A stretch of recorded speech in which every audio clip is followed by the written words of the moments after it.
Chapter 22. Bolika. I had lost all notion of my position, and was walking about in pure, helpless impatience, when suddenly I found myself in the path of the leopardess, wading in the blood from her paw. It ran against my ankles with the force of a small brook, and I got out of it the more quickly because of an unshaped suspicion in my mind as to whose blood it might be. But I kept close to the sound of it, walking up the side of the stream, for it would guide me in the direction of Bolika. I soon began to reflect, however, that no leopardess, no elephant, no hugest animal that in our world preceded man could keep such a torrent flowing, except every artery in its body were open, and its huge system went on filling its vessels from fields and lakes and forests as fast as they emptied themselves. It could not be blood. I dipped a finger in it, and at once satisfied myself that it was not. In truth, however it might have come there, it was a softly murmuring rivulet of water that ran, without channel, over the grass. But sweet as was its song, I dared not drink of it. I kept walking on, hoping after the light, and listening to the familiar sound so long unheard, for that of the hot stream was very different. The mere wetting of my feet in it, however, had so refreshed me that I went on without fatigue, till the darkness began to grow thinner, and I knew the sun was drawing nigh. A few minutes more, and I could discern, against the pale aurora, the wall towers of a city, seemingly old as time itself. Then I looked down to get a sight of the brook. It was gone. I had indeed for a long time noted its sound growing fainter, but at last had ceased to attend to it. I looked back. The grass in its course lay bent as it had flowed, and here and there glimmered a small pool. Toward the city there was no trace of it. Near where I stood, the flow of its fountain must at least have paused.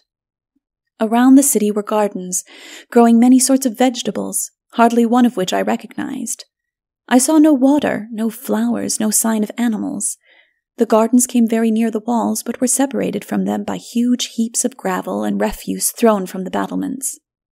I went up to the nearest gate, and found it but half closed, nowise secured, and without guard or sentinel. To judge by its hinges, it could not be farther opened or shut closer. Passing through, I looked down a long ancient street. It was utterly silent, and with scarce an indication in it of life present. Had I come upon a dead city?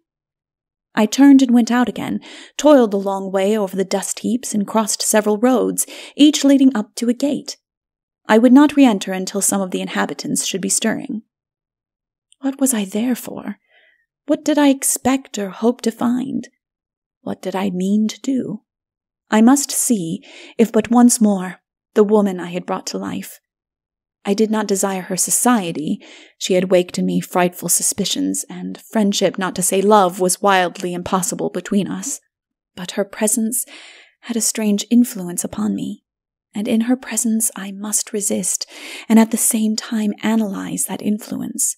The seemingly inscrutable in her I would fain penetrate. To understand something of her mode of being would be to look into marvels such as imagination could never have suggested. In this I was too daring.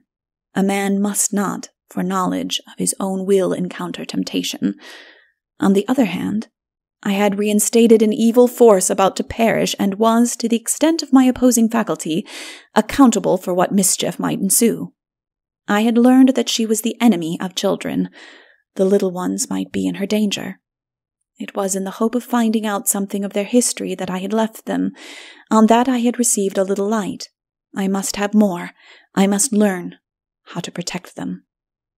Hearing at length a little stir in the place, I walked through the next gate, and thence along a narrow street of tall houses to a little square, where I sat down on the base of a pillar with a hideous bat-like creature atop. Ere long, several of the inhabitants came sauntering past. I spoke to one. He gave me a rude stare and ruder word, and went on. I got up and went through one narrow street after another, gradually filling with idlers, and was not surprised to see no children. By the by, near one of the gates, I encountered a group of young men who reminded me not a little of the bad giants. They came about me staring, and presently began to push and hustle me, then to throw things at me. I bore it as well as I could, wishing not to provoke enmity where wont to remain for a while. Oftener than once or twice I appealed to passers-by whom I fancied more benevolent-looking, but none would halt a moment to listen to me. I looked poor, and that was enough to the citizens of Bullica. As to house dogs, poverty was an offence. Deformity and sickness were taxed, and no legislation of their princes was more heartily approved of than what tended to make poverty subserve wealth. I took to my heels at last, and no one followed me beyond the gate. A lumbering fellow, however, who sat by it eating a lunch of bread, picked up a stone to throw after me, and happily, in his stupid eagerness, threw not the stone, but the bread. I took it, and he did not dare follow to reclaim it. Beyond the walls they were cowards, every one.